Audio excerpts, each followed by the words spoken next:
Perkenalkan, kami dari kelompok 6 yang beranggotakan Alia Zafira Nurwibawa, Aulia Musdali Varianda, Nasjua Maharani, dan Ruth Syarita Engelika. Di sini izin untuk mempresentasikan terkait aplikasi yang bernama Care Cycle. Selamat menonton teman-teman. Produktivitas kerja dan stres kerja karyawan merupakan dua aspek yang saling berkaitan dan menjadi fokus utama bagi sebuah perusahaan, khususnya tim Human Resource HR, dalam menciptakan lingkungan kerja yang optimal.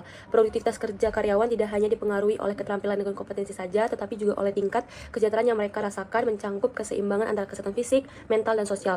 Sehingga untuk mengatasi hal tersebut, perusahaan harus memiliki sebuah solusi konkret dan mengupayakan kesejahteraan yang dirasa oleh karyawan. Nah, melihat permasalahan tersebut, di sini kami mengajukan ide riset terkait aplikasi Care Circle yang mampu membantu karyawan dalam mengelola pembagian waktu dan dalam mengerjakan tugas mereka. Selain itu juga Care Circle akan membantu karyawan dalam segi pengambilan keputusan yang dikerjakan mereka. Dengan demikian diharapkan dapat mengurangi dan menghindari kondisi burnout dan juga memunculkan nilai disiplin kerja pada karyawan.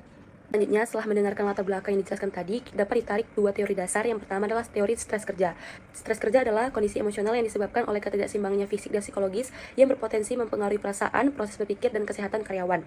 Karyawan yang mengalami stres kerja cenderung menghadapi kesulitan untuk memberikan keputusan yang kurang bijak, sehingga langkah kedepannya menambahkan beberapa kendala, yang dimana muncullah teori ergonomi yang kita harus terapkan, dimana teori ergonomi ini bertujuan untuk mengupayakan keseimbangan dalam ilmu teknologi untuk memadupadankan peralatan, sistem, mesin pekerjaan, organisasi, dan lingkungan dengan kemampuan, kemahiran, dan batasan manusia sehingga tercapailah suatu kondisi lingkungan yang aman, nyaman, sehat, efisiensi, dan produktif melalui pemanfaatan kinerja manusia yang optimal dan maksimal. Dimana teori yang kedua adalah teori produktivitas kerja. Produktivitas kerja itu adalah sikap mental manusia dan usaha-usahanya untuk mencapai hasil yang lebih baik dengan menggunakan sumber daya seefektif mungkin yang akhirnya diukur dengan masukan yang digunakan mencapai hasil yang optimal. Dengan adanya produktivitas ini yang dimiliki suatu karyawan akan membantu perusahaan dalam mencapai tujuan perusahaan. Maka, demi efisiensi dan akurasi, kami menggunakan metode kuasi eksperimen dengan total population sampling, di mana seluruh karyawan wajib menggunakan aplikasi tersebut. Adapun desain penelitiannya terdapat 3 macam tahapan. Yang pertama, pretest menggunakan MBI untuk melacak burnout awal. Kemudian, aplikasi Care Circle ini digunakan selama 1 bulan untuk melacak produktivitas dan juga memberikan rekomendasi kepada karyawan. Yang terakhir, digunakan kembali post-test menggunakan indikator MBI. Dan untuk produktivitasnya sendiri diukur melalui indikator BARS yang diintegrasikan langsung ke dalam pertanyaan-pertanyaan di dalam aplikasi. Nah, teman-teman, manfaat dan output yang didapat dari aplikasi Care Cycle tersebut adalah yang pertama, adanya grafik perubahan. Adanya grafik yang tercantum di dalam aplikasi tersebut dapat menunjukkan tingkat produktivitas dan kesejahteraan sebelum dan sesudah intervensi atau pemberian tes. Yang kedua adalah rekomendasi perusahaan. Dari grafik yang terbentuk di dalam aplikasi tersebut akan memberikan feedback terkait kinerja karyawan dan solusi apabila hasil tes menunjukkan adanya stres ataupun burnout kepada karyawan tersebut. Nah, solusi yang dapat berupa penyediaan dukungan seperti sesi healing ataupun aktivitas untuk mengurangi stres ataupun burnout tersebut. Dan data-data yang masuk di aplikasi tersebut memungkinkan untuk HR memahami kondisi karyawan secara personal tanpa melanggar privasi atau kode etik mereka begitu.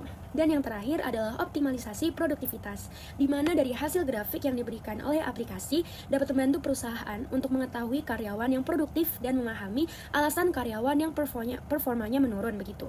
Dan juga dapat mendorong karyawan meningkatkan performa melalui intervensi berbasis data. Nah, selanjutnya adalah fitur-fitur apa saja sih yang akan ada di Care Circle ini. Nah, yang pertama, pastinya aplikasi ini diwajibkan untuk setiap karyawan untuk bisa mendownload aplikasi ini. Nanti di tampilan pertama akan muncul seperti yang di halaman yang pertama, itu ada logo dari Care Circle sendiri. Yang kedua akan muncul pop-up berupa pertanyaan how was your day, di mana tujuannya adalah untuk mengetahui perasaan atau mood karyawan di setiap harinya. Selanjutnya akan muncul halaman pertama dari aplikasi. Untuk bagian yang pertama adalah tulisan dari Let's See Your Work Circle. Nah, jika karyawan mengklik tulisan tersebut akan muncul Your Work Circle for this month seperti yang ada di gambar yang keempat. Ini merupakan job desk yang harus dikerjakan oleh karyawan di setiap bulannya. Di dalam Work Circle ini juga ada tangga tugas yang harus diselesaikan oleh karyawan. Nah, di halaman berikutnya, jika karyawan mengklik bagian task A misalnya sebagai job desk yang pertama, akan muncul di halaman yang kelima, yaitu tulis apa saja sih yang harus karyawan tersebut kerjakan untuk bisa menyelesaikan task A tersebut.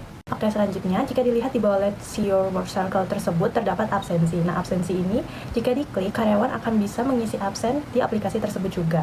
Kenapa sih kita mengadakan absen di dalam aplikasi ini? Karena seperti yang tadi sudah dilihat, ketika karyawan pertama kali membuka aplikasi ini di setiap harinya, nantinya akan muncul pop-up berupa pertanyaan how was your day. Absensi ini di dalam aplikasi ini agar karyawan membuka aplikasi ini di setiap harinya. Selanjutnya untuk yang di absen ini ada pilihan seperti biasa, yaitu izin, sakit, dan juga hadir. Apabila karyawan mengklik izin ataupun sakit, nanti nanti akan muncul seperti di gambar yang kedua, yaitu izin ataupun sakit nantinya harus melampirkan surat izin ataupun sakit. Lalu jika karyawan mengklik hadir, akan muncul barcode yang dimana harus di-scan oleh karyawan di perusahaan tersebut. Jadi karyawan tidak bisa berbohong apabila dia tidak hadir, namun mengisi absensi hadir. Oke, di halaman pertama di samping absen ada tulisan pretest, di mana pretest ini dilakukan di setiap bulan di hari pertama. Berisi pertanyaan-pertanyaan seputar perasaan, tingkat energi, kualitas tidur, tingkat kecemasan, dan juga perasaan karyawan terkait pekerjaannya. Misalnya mungkin merasa lelah ataupun cemas tentang job test yang belum selesai ataupun yang akan dilakukan. Oke, di sebelah pretest ada post test, di mana post test ini berisi pertanyaan-pertanyaan yang sama seperti pretest, namun akan dikirimkan di akhir bulan. Tujuannya adalah untuk mengetahui apakah ada perbedaan terkait jawaban di pretest sebelumnya. Setelah itu ada juga report of the month. Nah, apabila karyawan mengklik report of the month ini, nantinya akan muncul halaman yang dimana berisikan grafik mengenai tingkat produktivitas karyawan di bulan itu. Namun tidak hanya akan memperlihatkan grafik saja, tetapi jika karyawan mengklik bagian check for the feedback, berisikan